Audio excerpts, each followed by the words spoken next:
Hello and good hunting everyone, it's myself, Jonathan, also known as the PC Genie. Today we'll be looking at, of course, whether Maille or Chainmail, whatever you want to call it, is very effective in a zombie apocalypse scenario. Now, one of the first things I'll mention is that Chainmail, well, Maille armour, is very good for coverage. So, in this particular case I've got, this is called a Haubergen, it's a half-sleeved shirt, but you can get what's called a Hauberk, full length. You can also get gloves for your hands, which normally have Maille on the back, which of course you shouldn't really be giving your palms to anything defending with the backs of your hands, especially if you're holding a weapon.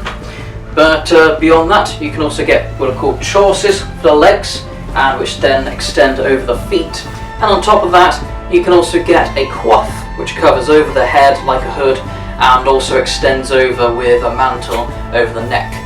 But beyond that, there are also what's called, I think it's called a ventail or something like that. Basically, you can get other parts which go with the coif, which cover the face. You tend not to see them in movies and TV. You just see these knights with their faces clearly exposed to swords and arrows and everything. But you can cover your face over, so you've got pretty much just your eyes.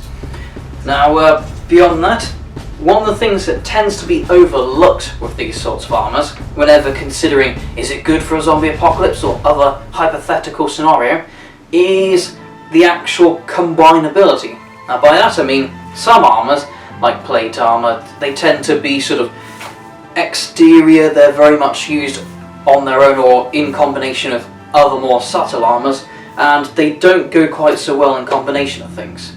Whereas things like Maille armour can go with pretty much anything. So for example, they can be worn under armour, plate armour, or things like brigandine armour, which is pretty similar. But you can also combine it with modern armours, so it's very easy where you could have something like this, Maille armour, underneath, and over the top, maybe have something like a ballistic vest to provide additional projectile protection. Now in terms of the protection itself, this Maille isn't great for blunt force trauma. It spreads the force of a hit much better than just your bare skin, but it still is recommended that you use it in combination with something like some padding underneath, such as a gambeson, thick clothing, or something else. In terms of the pierce resistance, I mean, gosh, I won't give a full thrusting push, but I'm giving a good push here, and it's not coming through because this is riveted Maille, and it's recommended you get riveted, not butted, because butted you just got the rings like that, they easily open up and close, and for the same reason they come apart easily and make holes, make a nightmare. Riveted Maille, you've got the rings, they close over, but where they close they overlap and you have a rivet punched through the centre, which then keeps that original weak spot much stronger and sturdier. Sometimes, on some types of Maille armour, you also see combinations of riveted rings and even stronger solid rings, as in just an entire hoop, which of course they don't open and close at all, and they're linked together by using those links riveted that do open and close, and then of course rivet them shut to secure them once they're all put in place within the pattern, like you'll see. I'll give you a closer look. You should see they go in a 4-in-1 pattern. Say link in one ring as in 4 other rings, and it forms rows and patterns which then weaves into a nice shirt like this. And for the same reason, it's very flexible, so I can be pretty free to move around as well.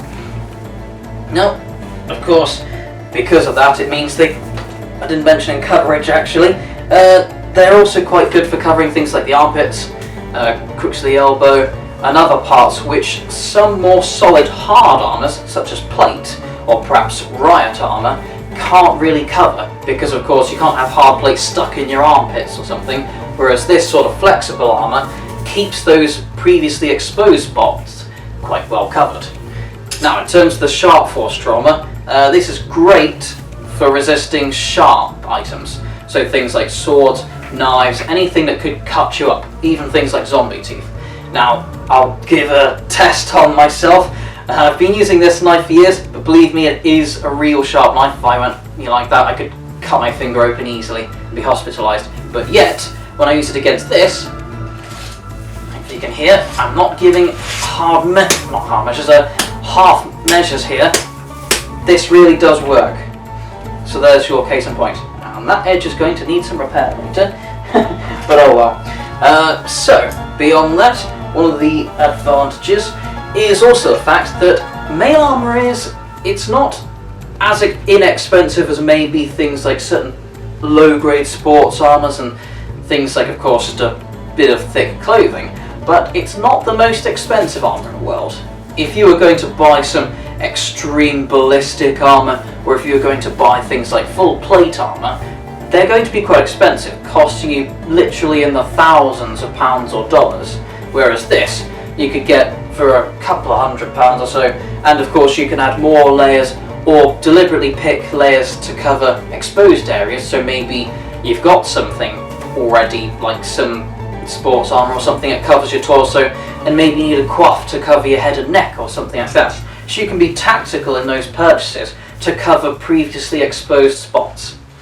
Beyond that, Maille armour is, for the same reason as it's quite good with other armour, it is, well, it can be either covert or overt. For those of you who don't know those terms, basically you can have armours like this, which is of course over the top, very obvious, and you know, someone like another survivor is not so likely to mess with you when they realise you are prepared for a fight. But on the other hand, if you want to be more stealthy about it and want to make sure that you've got a secret ace up your sleeve, you can also wear the Maille armour as more of a covert armour. Now, you probably didn't notice this until now, bonus points if you did somehow, but let me show you. So I'm taking off my armour. Oh no! Jonathan's not protected, are we? Oh, did you see it? I don't know. But in case you didn't, haha! This is a buttered shirt, so it's not authentic. You know, it's not properly protective. It's one I bought many years ago, but it shows the point that the whole time I could be there with, you know, standard clothing on, but yet I've got this protection on. And again, same concept. You can have things like a hauberks, you've got full coverage. In this case, I haven't got any padding at all. I've got my shirt on underneath this, so any sort of blunt impacts would be pretty useless. But if I was just going around and maybe expecting zombie teeth or something sharp, this is still going to do its purpose. Imagining it was riveted armour, of course. So yes, that is another key advantage of Maille armour, which I'm not sure that many people have considered, the fact that you can wear it underneath things, and yet here it is. But yes, like I say, I mean, overall I would say that Maille armour is very good value for money.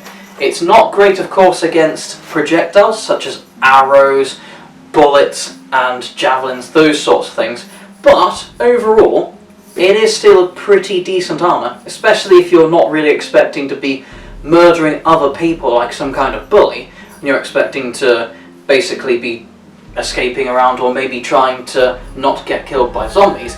This works very well, and considering the fact that human teeth aren't really that sharp, and Maille armour was purpose built against hardened steel, fine-pointed, very sharp-edged swords and spears and halberds and the rest, I don't think teeth are going to compare at all. I'm not going to chomp on this, or I'll need a trip to a dentist, frankly.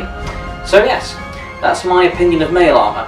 It's not so great against other survivors because they'll probably be using firearms and things like short pointy knives to try and stab you, but most especially against zombies, it's a very good choice of armour. See you!